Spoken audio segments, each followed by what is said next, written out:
Nous y sommes au cœur du Vieux-Mans, nous sommes donc grande rue pour partir à la découverte de cette balade des poètes sur les pas des poètes de la Renaissance avec quelqu'un qui va nous expliquer tout ça avec beaucoup de talent, beaucoup de passion. Il s'appelle Henri Boileau et il se trouve juste là. Je vais à sa rencontre tout de suite. Bonjour Henri. Bonjour Olivier. Ça va bien? Ça va, on est dans un beau décor, vous l'avez bien présenté. Et c'est vrai que quand on est ici, vous savez ce que chantait Trenet, longtemps après que les poètes ont disparu, leurs chansons courent encore dans les rues. Je crois que là, c'est vraiment le cas avec ces poètes qui sont à l'origine de la Pléiade. Alors évidemment, la Pléiade, on parle toujours de Ronsard, mais ça s'est fait avec des gens comme Jacques Pelletier du Mans. Et Jacques Pelletier, lui, était bien un Manceau et il a d'ailleurs fait partie de la première Pléiade. Cette balade, d'où cette balade sur les pas des poètes manceaux. C'est venu comment cette idée de balade? Vous savez, quand on aime la poésie, et puis alors moi je suis un petit peu de la vallée du Loir quand même, et c'est là qu'est né Ronsard, à Couture-sur-le-Loir. Ça ne fait que 60 km du Mans, donc les Manceaux l'oublient souvent, mais il y a vraiment des rapports très forts avec Ronsard, qui a d'ailleurs eu des bénéfices ecclésiastiques dans la Sarthe, à Châles, à Évaillé par exemple, à Château-du-Loir, et il a fréquenté le Mans. Et puis pour lui, c'était aussi son diocèse, même en habitant dans ce qui s'appelle aujourd'hui le Loir-et-Cher, le petit village de Couture dépendait du diocèse du Mans. Alors pour tout vous dire, la balade aura lieu exactement à 15 h. Nous sommes venus un petit peu avant pour profiter d'Henri, rien qu'à nous, comme ça vous allez tout nous expliquer. Mais la balade a lieu à 15 h. Vous attendez à peu près une cinquantaine de personnes. Oh oui, c'est le printemps des poètes. C'est une manifestation officielle dans le cadre du printemps des poètes. Elle a été présentée comme telle. Et c'est vrai que je voulais commencer à cet endroit, à la maison d'Adam et Ève, qui est bien connue de tous les Sartois, qu'on appelle aussi la perle du Vieux-Mans, et qui est emblématique de cette première renaissance en architecture comme pour l'humanisme en général, et puis la littérature et la poésie, parce que c'est vraiment la première fois qu'il y a une telle allégorie de la nature, qui est une création de Dieu, donc à travers des végétaux, des fleurs, ces fameuses guirlandes de fleurs de la Renaissance qui sont directement inspirées des premiers châteaux de la Loire. Et puis il y a un calcaire blanc qui est très bien travaillé, qui n'est pas du tuffeau ici. Et puis vous avez dans ce cercle ce qu'on a longtemps pensé être Adam et Ève. En fait il s'agit de Bacchus et d'Ariane. Et le globe qu'on voit n'est pas une pomme, mais pourrait bien être le globe terrestre. Il faut quand même savoir qu'à la Renaissance, on n'a pas encore le droit de dire que la Terre est ronde, donc ça arrangeait bien tout le monde de dire que c'était la maison d'Adam et Ève. Et si elle est emblématique, c'est parce que aussi c'est Jean de Lépine qui l'a construite, et Jean de Lépine a été justement un ami du père de Jacques Pelletier, par qui tout commence. Donc on va pouvoir voir ça à travers cette balade. Et si vous voulez, je peux vous montrer tout près d'ici la maison natale de Jacques Tahureau, qui est un des jeunes poètes aussi qui aurait pu entrer dans la Pléiade et qui malheureusement est mort trop tôt, 1 an après son mariage. Et sa maison existe toujours, elle est toujours là. Elle est sur la rue Saint-Honoré, la rue Saint-Flaceau, et les gens qui fréquentent la place Saint-Pierre, la place de la mairie du Mans, la connaissent bien, mais ils passent devant souvent sans la voir. Enfin, vous allez voir, elle a une plaque. Donc, vous m'avez expliqué, donc c'est tout droit à gauche. On y va? On tourne après le pilier aux clés, on y est tout de suite. D'accord. Effectivement, c'est une maison que l'on connaît. Mais oui, les Manceaux la connaissent. Alors, évidemment, la façade a été reprise au XVIIIe siècle, ce qui n'empêche pas que juste au tournant rue Saint-Flaceau, vous avez toujours la porte Renaissance par laquelle le petit Jacques Tahureau certainement sortait de sa maison pour aller jouer, par exemple, autour du puits de la place Saint-Pierre. Et vous avez cette plaque d'hommage qui est tout à fait symbolique. Hein. Elle indique qu'il est né en 1527 et qu'il est mort en 1555. Donc, il était vraiment très jeune. Et ce Tahureau était un poète, comme on l'écrit ici, qui était délicat et gracieux. Il a été un poète très amoureux. Je ne sais pas s'il a eu plusieurs amours, mais il a fait des vers très gracieux là-dessus. Et il avait une admirée, comme on disait. Et cette belle, il s'est marié avec lui. Malheureusement, il est mort 1 an après et on ne connaît pas la cause de sa mort. En attendant, il a fait partie de ceux, même étant plus jeune que Ronsard d'une dizaine d'années, il a fait partie de ceux qui se sont intéressés à la poésie dès le départ. Et on peut imaginer qu'en ce jour du 5 mars 1543 au Mans, entre Ronsard, Du Bellay, Pelletier, Jacques Tahureau et puis Nicolas Denisot, dont je parle aussi dans ma balade bien sûr, qui était peintre et poète à la fois, entre tous ces jeunes-là, il a dû se passer des échanges tout à fait intéressants. Et c'est ce qui sans doute a décidé Jacques Pelletier à publier le premier des poèmes de Joachim du Bellay et de Ronsard. Il faut savoir que les premiers poèmes publiés de ces deux-là le sont grâce à Jacques Pelletier du Mans dans ses œuvres poétiques.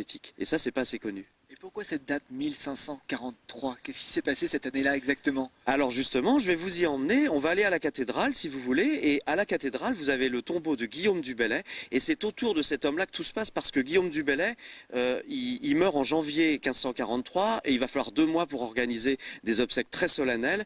Et pourquoi il va être enterré au Mans? Parce que son frère, l'évêque René du Bellay, est l'évêque du Mans à ce moment-là. C'est son frère cadet. Et il va lui réserver une place en la cathédrale. Quelques dizaines d'années plus tard, on va construire ce tombeau magnifique qui nous est resté en grande partie et qu'on va aller voir, un tombeau de marbre noir et blanc dont l'épitaphe, excusez du peu, est signée de Clément Marot. Waouh! Et tout ça, c'est dans la cathédrale? Tout ça, c'est au Mans et dans la cathédrale. Ça fait partie de la visite également? Ah oui, bien sûr, dans la visite, on termine par la cathédrale et bah, ça, il fallait absolument. Et c'est pour ça aussi, c'est aussi une forme d'hommage puisque c'est finalement grâce à ces obsèques que tous ces jeunes poètes se sont rencontrés et ont commencé de vouloir révolutionner la poésie française. On y va? Direction la cathédrale, c'est parti. Nous y sommes dans la magnifique cathédrale. Ah, il y a toujours, c'est une paix, hein, on sort de la ville, on est dans un écrin et bon, bah, il y a toujours des gens qui visitent, mais c'est vraiment un lieu, il y a une paix, il y a vraiment quelque chose. Et alors d'imaginer qu'il y a peut-être les fantômes de cette première Pléiade qui sont là à voler au-dessus de nous, c'est formidable. C'est pour ça que j'aime toujours arriver ici, là, dans ce transept nord, où il y a plusieurs gisants, dont celui du cardinal Grande, qui a été un évêque des vieux Manceaux, des vieux Sartois ont connu. Et à côté de ça, juste en face, il y a ce tombeau Renaissance qui a été déplacé, qui date de la fin du XVIe siècle et qui a été déplacé après la Révolution. Il a été un peu détruit, mais ce qu'il en reste, c'est quand même exceptionnel.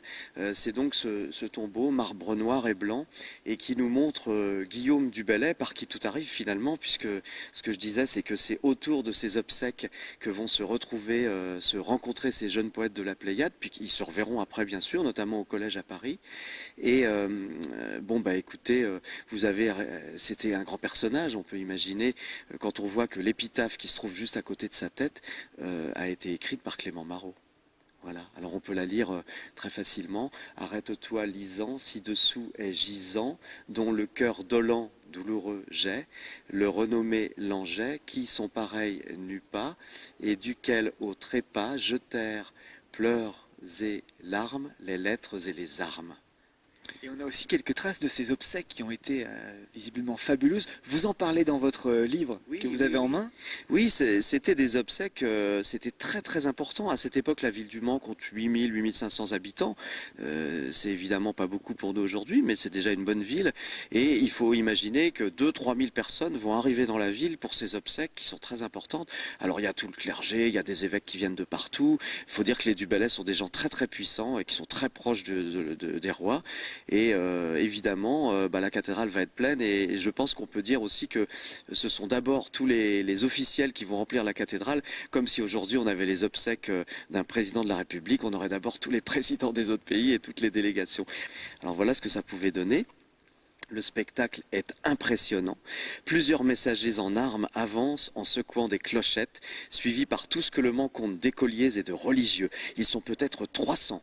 Une centaine d'hommes, constitués en 4 groupes, avancent encore dans leurs pas, lesquels sont des bourgeois et commerçants de la ville, des pauvres portant le deuil, à qui l'on donnera le dîner tout à l'heure, des officiers de l'église et de l'épiscopat, des domestiques, à qui l'on a confié les armes et ornements de Guillaume du Bellay, qui fut aussi grand militaire. Au-dessus de tout cela s'envole en tourbillonnant la fumée des torches et des flambeaux, tandis que flottent les flammes des militaires, les bannières de la ville rivalisant de hauteur avec les croix des ordres religieux. Enfin le cercueil passe la porte, couvert d'un velours noir à la croix d'argent.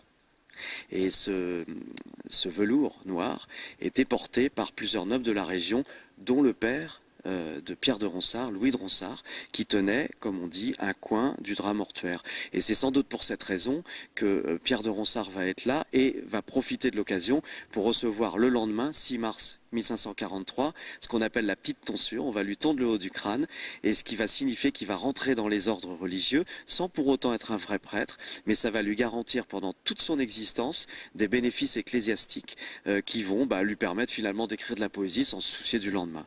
Et c'est finalement ça que cherchait Ronsard. Toutes ces histoires, malheureusement pour la petite histoire, le livre n'est plus disponible puisqu'il a été épuisé. Il sera sans doute réédité prochainement. Ça c'est une bonne nouvelle. On peut rappeler le titre et le montrer. Oui, voilà. Voilà, On va avoir plus d'explications. c'était une histoire très romancée. Marion Deschênes, Amour secret de Ronsard. La balade va se terminer pas tout à fait exactement devant le tombeau. Ce serait triste de finir devant un tombeau. Donc on va se rendre à la maison des deux amis que tout le monde connaît bien dans la rue de la Reine Bérengère. Et cette maison a appartenu à un descendant du peintre et poète Nicolas Denisot. Donc la boucle est bouclée et on va le faire bien sûr avec du vin d'Anjou, de Bourgueil, des Pays de Loire, etc. Avec un soleil magnifique de printemps. Le soleil qui nous aura suivi toute la balade. Allez, c'est parti. On y va. Nous voici à nouveau à l'extérieur avec le point final de cette balade. La maison magnifique, les deux amis que l'on connaît aussi au Mans. Ah oui, la maison des deux amis, c'est vraiment une référence dans le Vieux-Mans. Donc ici, c'est rue de la Reine Bérengère. Elle est très connue. Puis alors, elle existait déjà, bien sûr, quand a eu lieu cette rencontre des poètes, puisque elle est fin 15e, quoi. Alors, il y a bien sûr une façade en bois merveilleuse. Mais ce qui nous amène ici, pour finir cette balade, c'est qu'elle a été habitée au XVIIe par un descendant de Nicolas Denisot, le peintre et poète. Donc, il y a aussi une âme dans cette maison. Et ce qui est intéressant, c'est que bon, on est toujours très bien accueillis pour finir une balade, boire un coup justement, parce que les dégustations, ça aussi, c'est très important. C'est le côté convivial pour terminer. Et ça permet de pénétrer dans ce beau lieu qui est devenu un lieu d'artiste, où il y a des expositions permanentes. Et vous avez une poutre énorme à l'intérieur de cette salle principale, sur laquelle il y a des peintures du XVIe. Et on peut légitimement penser, on peut rêver, disons, qu'elles ont pu être faites par Nicolas Denisot, qui était un peintre très en cours et qui était connu à l'époque.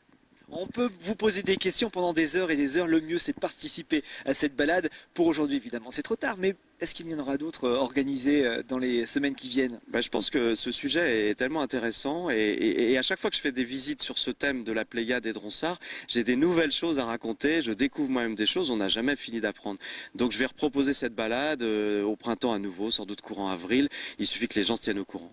Et si c'est uniquement le dimanche, hein, mais si on n'est pas libre le dimanche et qu'on veut vous avoir rien qu'à nous pendant quelques heures, c'est possible aussi? C'est possible et je le fais vraiment avec plaisir parce que très souvent des groupes constitués, comme on dit, des associations ou des scolaires ou autres me font appel à mon guidage pour découvrir le Vieux-Mans ou la campagne ou les chemins de pèlerin. Je fais un peu de tout et j'adore vraiment balader des gens qui ont cette envie de venir en groupe, qui sont en association, qui sont déjà ensemble et qui se connaissent. C'est toujours très amusant, c'est pas du tout la même chose que le grand public qui vient à un lieu de rendez-vous précis. Donc vous avez un site internet aussi? Oui, il faut aller sur le site internet henriboileau.com, c'est très simple. Et c'est marqué en bas de l'écran. Merci Henri. Merci à vous. Merci. Pour votre accueil. On vous laisse y aller puisqu'il est bientôt 15h. Bon dimanche à vous. Merci, puis à bientôt. À bientôt, merci. Au revoir. Au revoir. À bientôt Henri.